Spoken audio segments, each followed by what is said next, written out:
Well, hello everybody, and hello Francisco. How you doing, man? Good, good. How you doing? No, I can't complain because everybody stopped listening to me anyway. And what exactly you mean by that? What? I can't complain, or people stop listening to me? Which part? Uh, both. It's a joke, dude. Move on. You don't know that joke? No, I was just saying, as far as like, um, with everything going on, how we've been seeing and how we keep reiterating, right? But no matter what, we haven't seen anything really let off. Just really due to the biggest factor, which is the inventory. Yeah, lack of it. There is no inventory. Yeah. Yeah. So if a house comes on, people are buying it, and a lot of people are buying it either with alternative than the mortgage, where they're borrowing money from from something else at a different rate, or paying cash for it still. Right. So, but I still have people who are buying a big house and they understand their payment's going to be high for a little bit and they're okay with it. It just depends on who you are. First time home buyers are having the worst time of their life to understand that this is still an amazing time to buy a house. I think they're the ones who are struggling more than anybody else.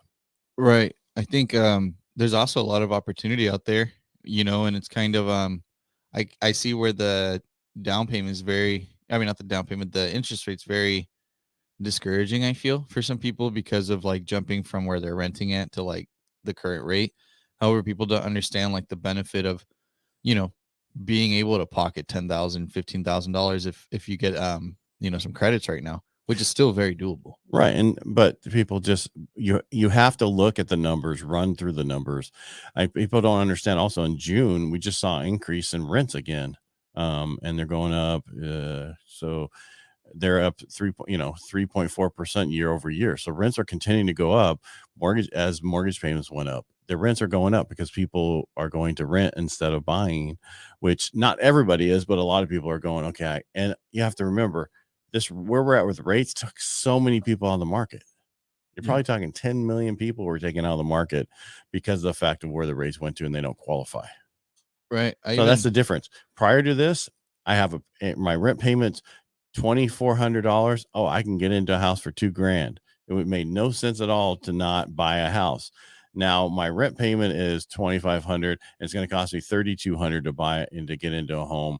And they think about it because it costs them. It's really not a cost. And that's what you have to get it past is that's an investment, not a cost. Right. And it's even with a lot of the first time buyers that are still out and looking, exactly like you said, it's about understanding, yeah, even if it's going to be an extra 200 or 300 out of your comfort zone, it's the back end of the 2,500, right? That's coming in. So it's kind of like a lot of people don't see the big amount that's being wasted as opposed to how much more they need to come out. If you get what I'm saying, like with the rent. I totally understand what you're saying because it's people would rather do nothing than to potentially take a risk. Are you following me here? Yeah. That's the problem right now. Well, that's why with the limited inventory, they're still flying off the shelf because people are understanding that they can get in. Investors are paying cash for places. They're doing stuff. They're doing other things. They're still going. They're still being bought. Someone's buying them. And if we had more inventory, it might be a little different. I don't know how much more different, but it's just we're not going to have the inventory for a very long time until rates come down. With that low inventory, it's also creating more of those like accidental landlords. I just have a client right now that I had list a house a while ago, and while it is a little slow right now, they weren't exactly getting what they wanted, and their rate on that house is just so low. They're gonna do a HELOC, even though the HELOC is really expensive right now. They're gonna hold on to their house and they're gonna buy another one because they also understand, as they've been looking, the difficulty of finding properties. Like it's hard. So they saw value in holding on to their house. And I told them, yeah, you're right. You are going to have more value. And yes, you will potentially be, or you are going to be at a higher rate right now, but that's something you can adjust. And they're like, yeah, no, 100%. Yeah, it's all payment. Have the rent. The renter's going to make the difference in the payment. And by the way, I do HELOCs, by the way, and HELoans. If anybody needs one, come see me. No, with and with those two, like people think they take a long time, but it's really weeks. Quick. Yeah. It just depends on, are you ready and that kind of stuff, and is the AVN enough that we need? You know what I mean? Is that enough of the equity you need for that? That's the big deal. Yeah. So and again, it depends. It's not that big of a deal. It doesn't take that long. But we were talking before the show, and you were asking me a question if something's coming back. And I just went and saw that as of today's the 18th. So today's 18th. So we'll talk about that. It says right here that as of, can you read that on your side? That the legislature passed and Governor Newsom signed into law the 2023-24 state budget, which provides $200 million for Calhafa Dream for All Shared Appreciation Loan. Calhafa will continue working with partners in the state, blah, blah, blah. As a result, Calhafa will provide an update on this in this fall. So the soonest they're going to have anything is this fall, which is probably going to mean we're going to put it into next year, into March. Who knows what they're going to do, but we'll keep you updated as this comes out and when it's coming out. But if I was you, I wouldn't wait for it to come out because it's only 200 million. That's probably the 200 million they strapped from it the first time. We had 300 million last time. That was gone in about 9 days. Right. And it was, I think, capitalizing on like what you said too, right? Of same eligibility. Yeah, it's kind of like with during that time, the prices and everything went up so crazy too. Right, because they had 20 offers on a property. Yeah. Because of these people. I don't mean it wrong. These people, the people going for this program, right? And it didn't help the low income people like they thought the whole program was supposed to do.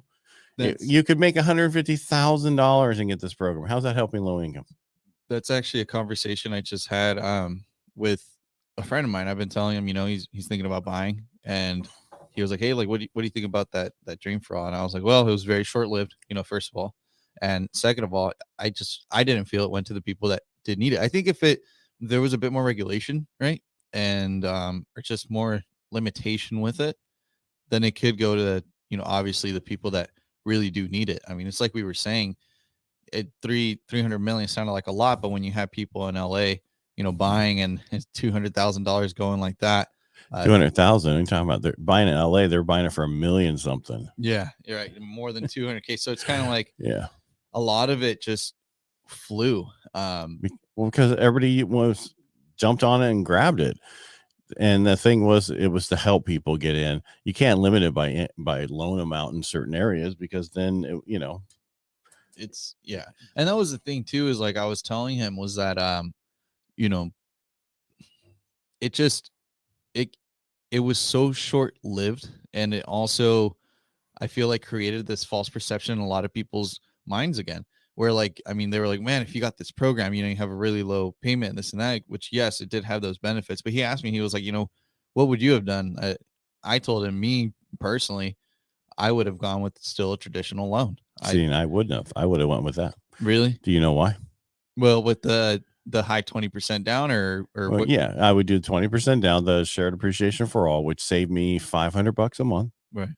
And if I have to, and you have to give them in 5 years, if you sell it about 25 grand, you figure $500 a month is $6,000 a year times 5 years, 30 grand. You have to give them 25. If you run the numbers that they showed as an example, you'd be giving them 25,000 out of the appreciation. Mm-hmm. Well, you save 30 grand. All right. You follow me? Yeah. At first, I was totally against it. And then I ran the numbers, which I always tell people, don't make emotional decisions, run the numbers, see what they say.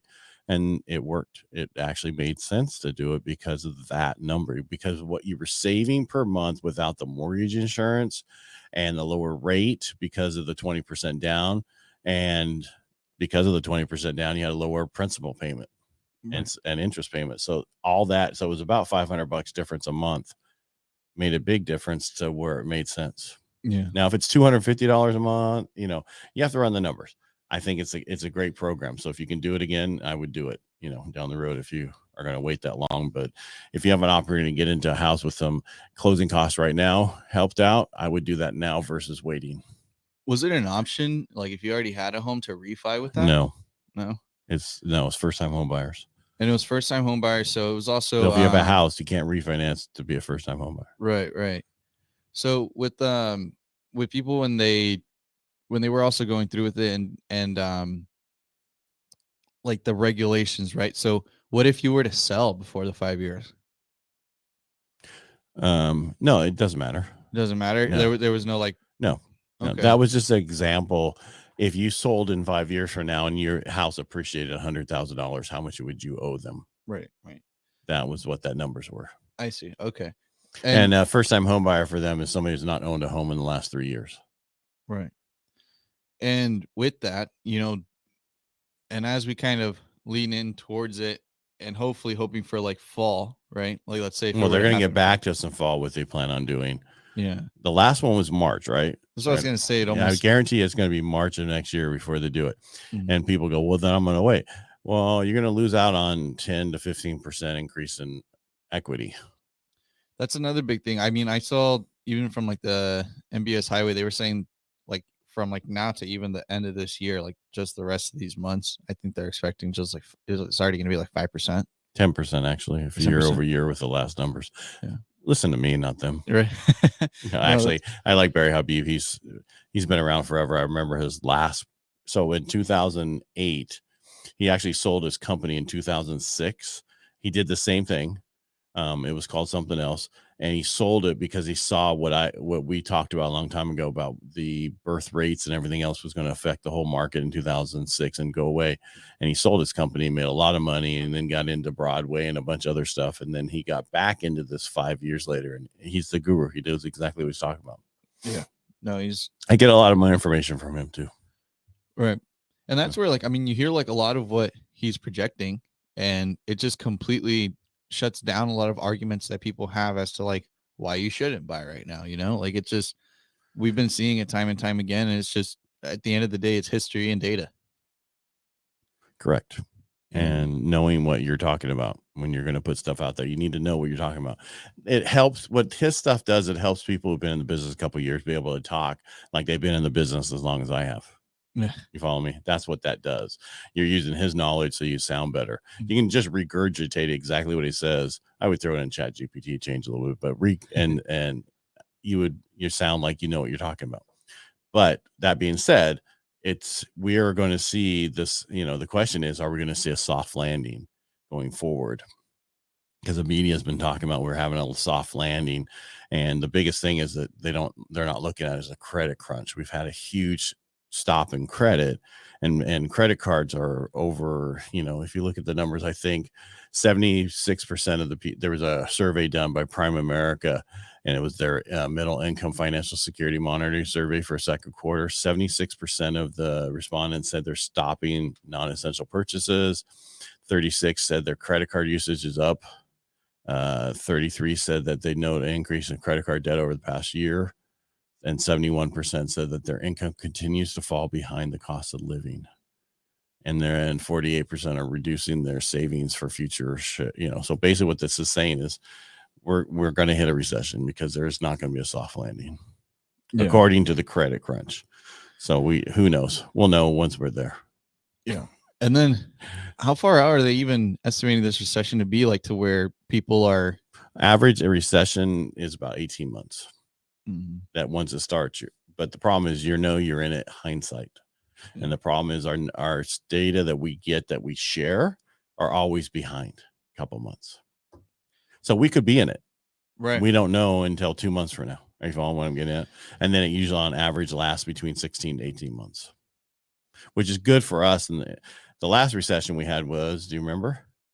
No, it was like that the 20 to 21, dude, pandemic. That was a recession because we stopped everything. If you look back and you look at what it had, that was a recession. What did house values do? What did rates do?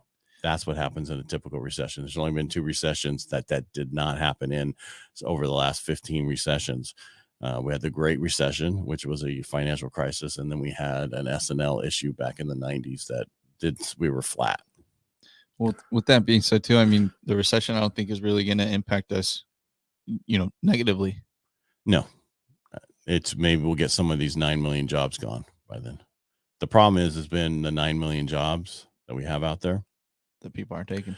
Right. Well, that's throwing off the numbers because people have something else going on or they're doing something else. So normally, if we would see an unemployment report number go up higher and higher and higher, we know we're in a recession. California's unemployment number is going up, so we're getting there. Anyway, hey, thanks for coming in today. I appreciate it. No, thank you for having me. My pleasure. Everybody make it a great day. If you like what we do here, follow us, subscribe to our YouTube channel, Real Estate Jerky, Ed Parcaut, and Francisco Ruvalcaba Jr. Thanks for being here, buddy. Thank you. All right. Have a Make good it